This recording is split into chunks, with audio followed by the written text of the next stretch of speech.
ಅವ್ವ ಈ ಮನೆ ಕೆಲ್ಸಕ್ಕೆ ಕರ್ದಾರ ನನ್ನ. ಮನೆ ನೋಡಿದ್ರ ಇಷ್ಟು ದೊಡ್ಡದೈತಿ, ಇವ್ರು ನೋಡಿದ್ರ ಭಾಳ ಕೆಲಸ ಹಚ್ತಾರ. ನಾ ನೋಡಿದ್ರ ಹ್ಞೂ ಒಂದು ಒಪ್ಕೊಂಡ್ಬಿಟ್ಟೇನಿ. ಏನು ಮಾಡಲಿ ನೋಡಂತಡಿ, ಯಾರ ಇದ್ರೆ ಇವ್ರ ಮನ್ಯಾಗ ಪೇಮೆಂಟ್ ಜಾಸ್ತಿ ಕೇಳಿಬಿಡ್ತೇನೆ. ನನ್ನ ಕೆಲ್ಸಕ್ಕೂ ಪೇಮೆಂಟಿಗೂ ಸಾಟಿ ಆಗಿಬಿಡ್ತೈತಿ. ಅಕ್ಕರ ರೀ ಅಕ್ಕರ. ಯಾರ್ರೀ ಅಕ್ಕರ? ಯಾರು ಬೇಕಿತ್ರಿ ನಿಮ್ಗ? ಅವಿ ದೊಡ್ಡರ್ ಯಾರು ಇಲ್ಲಿನೋ ನಿಮ್ಮ ಮನ್ಯಾಗ? ನೀನೇ ಅದೇನ? ಅದ ನಿಮ್ಮವ್ವರು ನನಗೆ ಬರಾಕ್ ಹೇಳಿದ್ರುವ, ಅದಕ್ಕೆ ಬಂದಿದ್ದೆ. ಬರ್ರಿ ಅಕ್ಕರ ಒಳಗ.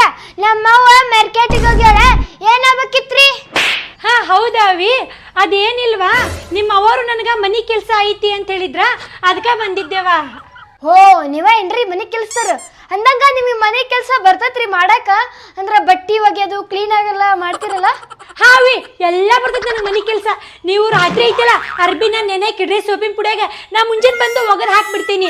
ಆಮೇಲೆ ಎಲ್ಲ ಕಸ ಹೊಡೆದು ಸ್ವಚ್ಛಗ ಇಟ್ಟಿರಿ, ನಾ ಬಂದು ಕಲ್ಲು ಒರೆಸ್ಬಿಡ್ತೀನಿ.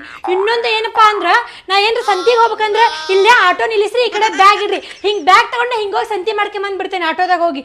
ಆಮೇಲೆ ಏನಪ್ಪಾ ಅಂದ್ರೆ ಹಬ್ಬ ಹುಣಿವಿ ಇತ್ತಂದ್ರೆ ಎಲ್ಲ ರೆಡಿ ಮಾಡಿಟ್ಟಿರಿ, ನಾ ಹಿಂಗೆ ಬಂದು ಪಟ್ಟನಾಗ 5 ನಿಮಿಷದಾಗ ಅಡಿಗೆ ಮಾಡಿ ಹೋಗ್ಬಿಡ್ತೀನಿ. ಇಷ್ಟ ನೋಡುವ ನನ್ನ ಮನೆ ಕೆಲಸ. ಹಾ ಇಷ್ಟಕ್ಕೊಂದು ಕೆಲಸ ಮಾಡ್ತೀರಿ ಏಂಟಿ ನಿಮ್ಗ? ಅಂದಂಗ ಪೇಮೆಂಟ್ ಎಷ್ಟ್ರಿ ನಿಮ್ಗ? ಪೇಮೆಂಟ್ ಜಾಸ್ತಿ ಇಲ್ಲವಾ, 10,000 ರೂಪಾಯಿ ಮೇಲೆ 5,000 ರೂಪಾಯಿ ಅಂದ್ರೆ 15,000 ರೂಪಾಯಿ. 15,000 ರೂಪಾಯಿ ನಾ 1ನೇ ತಾರೀಕಿಗೆ ರೆಡಿ ಮಾಡಿ ಇಟ್ಬಿಡ್ರಿ. ಹಂಗ ಪಟ್ಟು ನಂಗೆ ಮನೆ ಕೆಲಸ ಮುಗಿಸಿ ಪೇಮೆಂಟ್ ಹಿಂಗೆ ಇಟ್ಕೊಂಡು ಹೋಗ್ಬಿಡ್ತೇನಂತ. ಹಾ ಆಯ್ತ್ರಿ ಆಂಟಿ, ಹೇಳ್ತಾನಂತ ನಮ್ಮವ್ ಬಂದಾಗ. ಹಾಂ ಆಯ್ತು, ನಾ ಇನ್ನು ಬರ್ಲಿನ್ವಾ? ಹಾ ಇನ್ನೊಂದ್ವಾ. ಏನ್ರಿ ಆಂಟಿ? ಹಬ್ಬ ಹುಣ್ಣಿಮೆ ಇದ್ದಾಗ ನನಗೆ ಚಲೋ ಚಲೋ ಸೀರೆ ಅವನು ತರ್ಬೇಕು ನೋಡ್ರಿವಾ.